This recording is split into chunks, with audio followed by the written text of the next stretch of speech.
You all for coming. Last week, I stood here to announce the ending of the cooperation agreement between the SNP and the Greens, the Bute House agreement, and that the SNP would seek to govern as a minority government. I made that decision as leader of the SNP as I believed ending the Bute House agreement was the right one for the party I lead, and I still do believe that to be the case.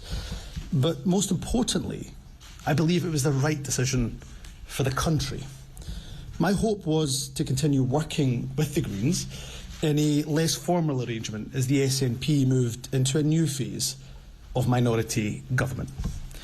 Unfortunately, in ending the Bute House agreement in the manner that I did, I clearly underestimated the level of hurt and upset that caused Green colleagues.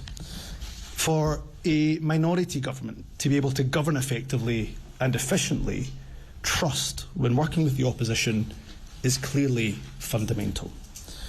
And while a route through this week's motion of no confidence was absolutely possible, I am not willing to trade my values and principles or do deals with whomever simply for retaining power. Therefore, after spending the weekend reflecting on what is best for my party, for the government and for the country I lead, I've concluded that repairing our relationship across the political divide can only be done with someone else at the helm. I have therefore informed the SNP's National Secretary of my intention to stand down as party leader and ask that she commences a leadership contest for my replacement as soon as possible. In order to ensure a smooth and orderly transition, it is my intention to continue as First Minister until my successor has been elected, particularly as the Parliament will be debating some incredibly important legislation in the coming days and the coming weeks.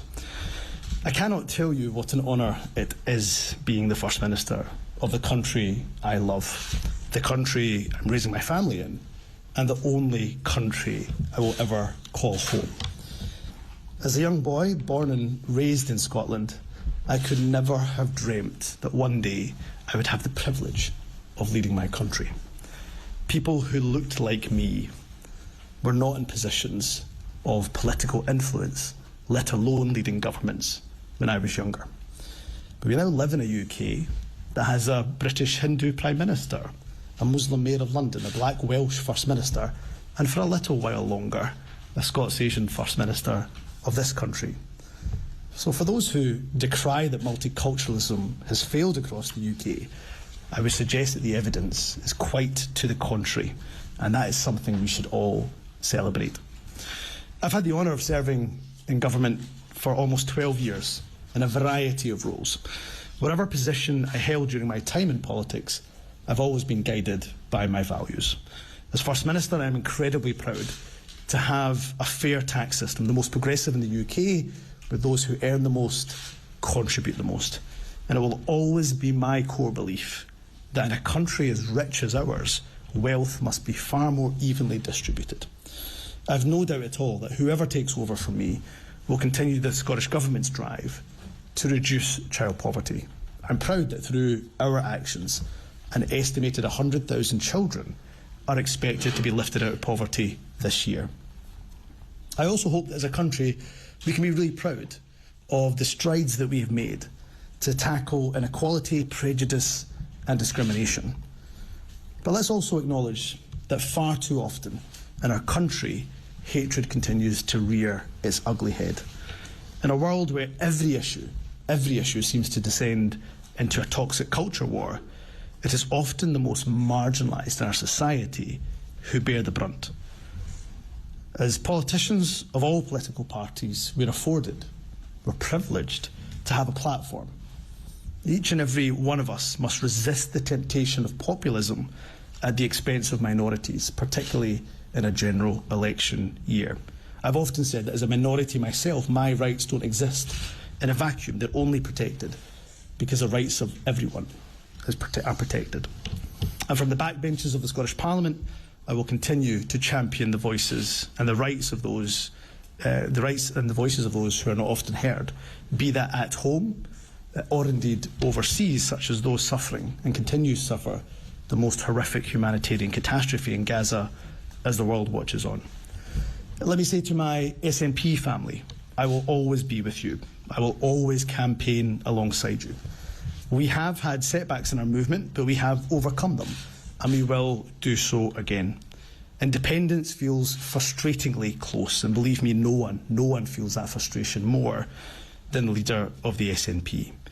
But the last few miles of the marathon are always the hardest, and we have run this race as a team, and I now will prepare to pass the baton to a successor who I'm absolutely certain will lead us over the finish line. And I will tell you today what I will say to that successor. First Ministers get to meet countless inspirational people in communities across Scotland working to make life better for those around them. First Ministers get to see firsthand many of the exciting businesses and industries that will power Scotland's future. And whenever First Ministers set foot beyond Scotland's shores, no matter where they go, in Europe or across the world, they encounter friends and admirers of our nation. If only every person in Scotland could be afforded the opportunity of being First Minister for just one day. On the very next day, it's my belief that they would vote for independence with both their head and their heart. To my fellow MSPs of all political persuasions, next week is a crucial milestone. We mark 25 years of devolution. We have an electoral system that is designed for no political party to have an overall majority. Devolution's founding fathers and mothers, rightly in their wisdom, believe that no one loses out by politicians sharing wisdom, sharing counsel, sharing ideas. But the converse is also true. That is why I would make an appeal to colleagues from across the political spectrum that while government of course must act in good faith, so must their opposition, and be prepared to collaborate with us, not just oppose for opposition's sake. The only people who suffer as a result of such an impasse are the very public that we seek to serve.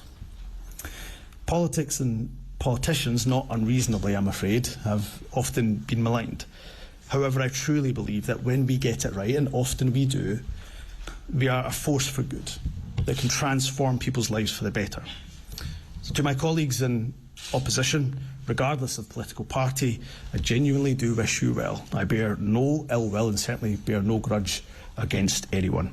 Politics can be a brutal business. It takes its toll on your physical and mental health. Your family suffer alongside you. I am in absolute debt to my wonderful wife, my beautiful children, and my wider family for putting up with me over the years. I'm afraid you'll be seeing a lot more of me from now. You are truly everything to me. And although, of course, as you can tell, I'm sad that my time as First Minister is ending, but I am so grateful and so blessed for having the opportunity that are afforded to so few to lead my country. And who could ask for a better country to lead than Scotland? Thank you very much.